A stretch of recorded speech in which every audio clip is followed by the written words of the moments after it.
So I just took you up to the foul line. I showed you different positions laterally with your foot compared to your target to create different angles on the lane.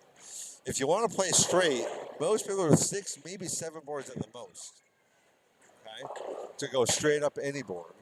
If you want 4 or 5 boards to swing, you're going to be about 10 boards. More swing than that, 13, 14. You'll probably never need more than 13 or 14. Because when I had you at 23, look at 10, that was a lot of angle at 10. So you probably never need more than that. Okay. Let's play this shot through here. I'm going to mark where your right foot starts, which is right about here. Let's see where you end up. So you can see you're drifting right a good 5 boards because you had to.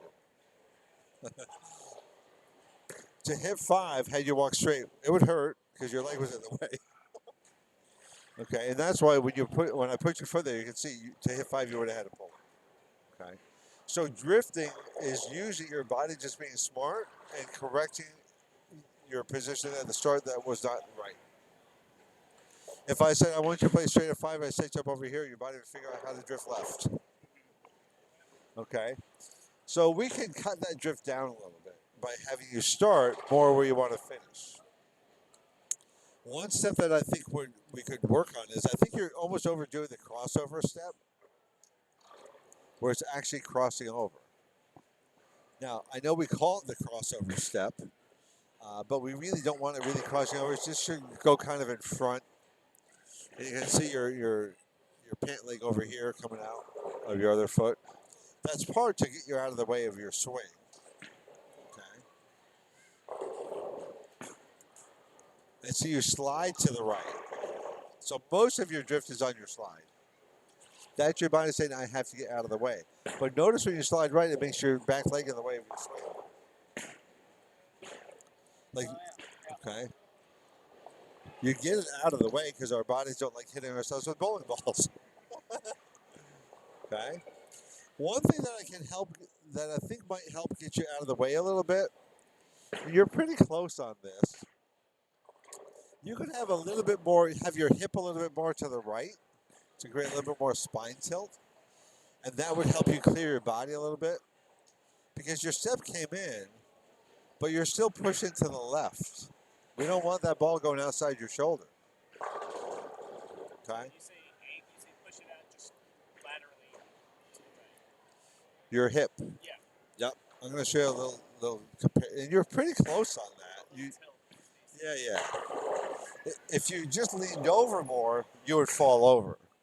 If your hip goes more out of the way, you have more space. So you can do that at home with a mirror, with a ball. Don't throw the ball, but have your hip to the right a little bit, so then you can see in a mirror that you have space to have the ball come under your shoulder. Okay. If you're too straight of your angles, you're going to go around your hip. It's not like you're wide. Okay. And if that push leg goes out past the shoulder, it's going to come in more in the backswing. Okay. Every action has a and you can see now your arm is angled in. Now you have to go around yourself again. Okay. Just to show you a little example,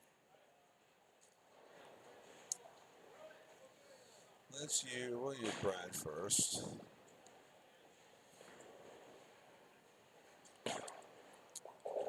And we'll make him left-handed. So you can see he has a little bit more spine tilt, mainly because he has more angle from his hip to his upper body. Okay. So it looks like he's just level and then leaning way over, but if you do that, you're really going to fall over. But we need the hip to counterweight, and if the hip moves right, it makes the upper body go left. And watch with the push rate, nothing ever goes outside of his shoulder. He drops it right in. His body's not in the way. If I show you somebody else, choose Marshall Kent.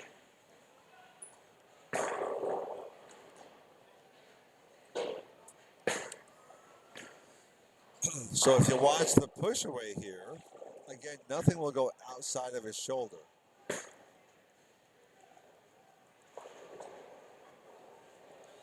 And notice right through this section here, the ball comes back straight. Okay. Straight push, straight swing. So we don't see his head on the way up. With you, if you go around yourself, you go out with the push.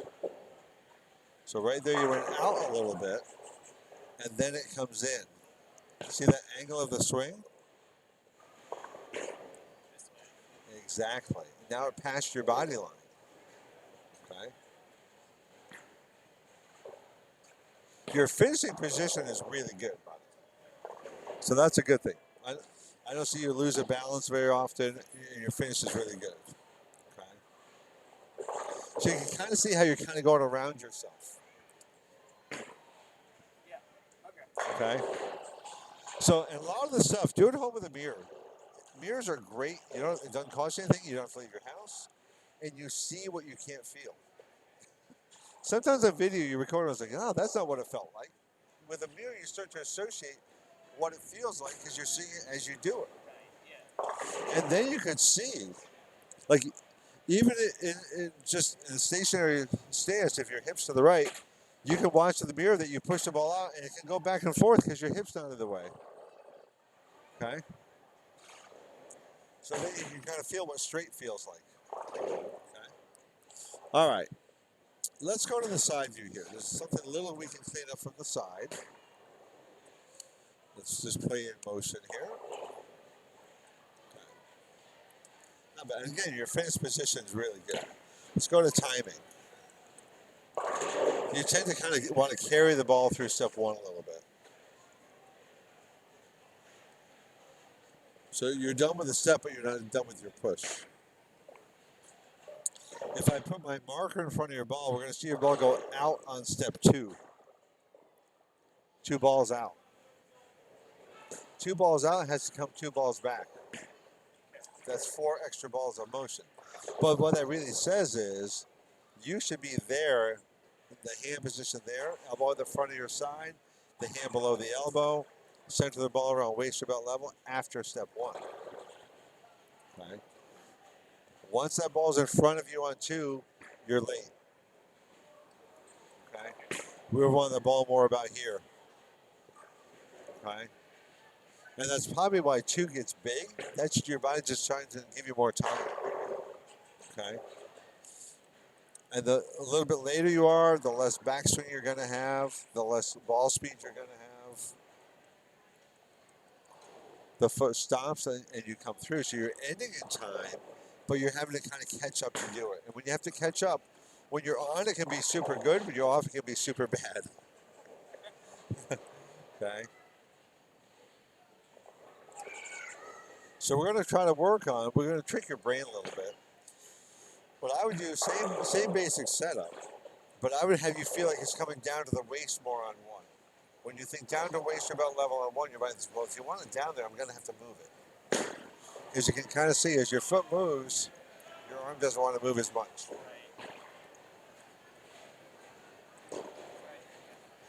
Okay.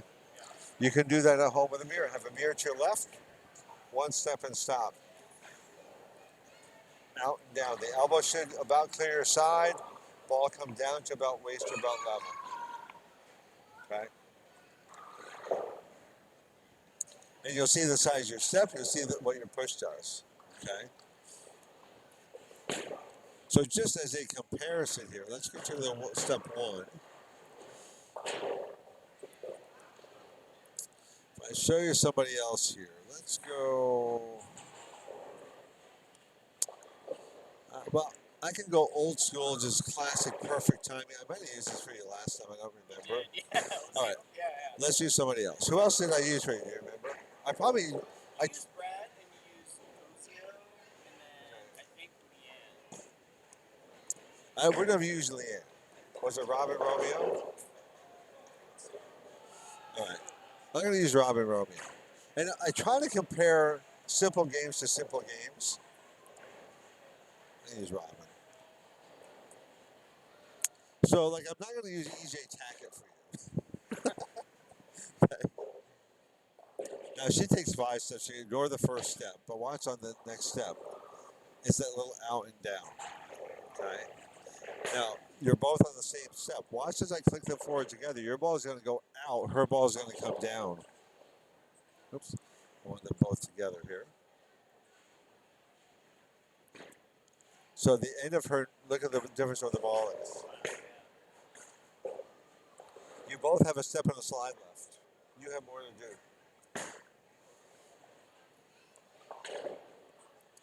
Notice she's off step 4 quicker. Your feet are waiting for your ball. So when you're later, your body's choosing slower feet or slower steps, a little bit bigger steps, and a lower backswing to catch up. Okay? Now, she's done with her backswing there. If I get you done with your backswing,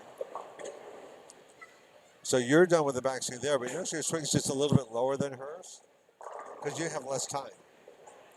And look where your slide foot is; it's more forward. So if you're swinging it up anymore, you'd be even later. Okay. At the finish, you're both going to end at the same time. Foot's going to stop as the ball passes it. Just got there differently. Okay. All right, so we can work on that timing a little bit. Let's go to another shot from the side. It's going to look the same, by the way. You're repeating your motion. And I'm guessing, and I haven't looked at your last year's stuff, but I'm guessing everything is just a little bit better than last year. So it's a process. Let's see the timing on this one. Yep. You can see you tend to carry the push. Your foot's moving, but your ball's not. So you don't really start moving till your foot hits the ground. And then again, you're going to go out with 2. So the ball likes to be in front of you there. Okay. I'm guessing that's probably about a half a ball better than last year. Maybe even a ball. Okay. We're going to try to get it so that ball is more here on this step. Okay. I think that'll free up your swing. I think that'll help with your release and ball speed. Okay. So let's look at release. You're pretty close on this. Now, I don't see you turning crazy early. I see you being more on the top of the ball. That's a good hand position there. And what I mean by that is you're in the center of the ball. Think about it like a center equator. Your fingers on the inside half. You're not all torque, but you're on the inside half. This is what we want to try to get rid of, how your whole swing comes in. Okay. We may work a little bit on the opposite arm. Usually in the swing, you don't want your arm out to the side. It constricts the motion. Okay. We like that a little bit more out front. We'll see what happens as we play with the other things, though. Okay. Hand position wise, your fingers are in the center here, but the thing I see, they're way at the tippy top of the ball. Now, one thing that I can't help with is I can't make your hands longer. Okay? So, anybody with like shorter hands, and women have a problem with this, especially shorter women, they can't get low on the ball because their hands aren't big enough. But it would look freakishly weird to see a short person with a really long hand. Okay? But you tend to be more on the top third, top quarter. When you're on the top, you have less on the ball to rotate. Okay? I'm going to get your thumb out. So right there, your thumb is out. So let's do a little comparison here. Now, when people are later and they catch up at the end, it's extremely common to either turn early or come more on the top of the ball. Okay? So some of that's timing related.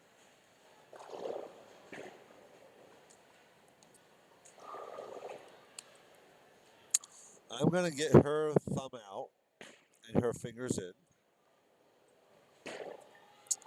One more click. So right there, the thumb is out with both of you. Okay? If I go back 0.3 of a second, you're both kind of more toward the center of the ball. Her fingers are just a little bit lower. She's taller. Her hands are bigger. Okay? So you both have that little rotation right there. So you can see your release is really pretty close. Okay. Even body position, pretty close. You're nice and close to your ankle. Okay. If we go up even further here, so you can see hand position is comparable. Her fingers are just a little bit lower on the ball. Okay. Now, subconsciously, you can do some foul line release drills, even in full approach, and just imagine like a center equator horizontal. And you think, I want my fingers a little bit lower on the ball. Okay. Yep, like a horizontal equator. You're more above that equator than she is by probably 3/4 of an inch, maybe half an inch. So if you think keep the fingers a little bit lower, you might get lower on the ball. Okay.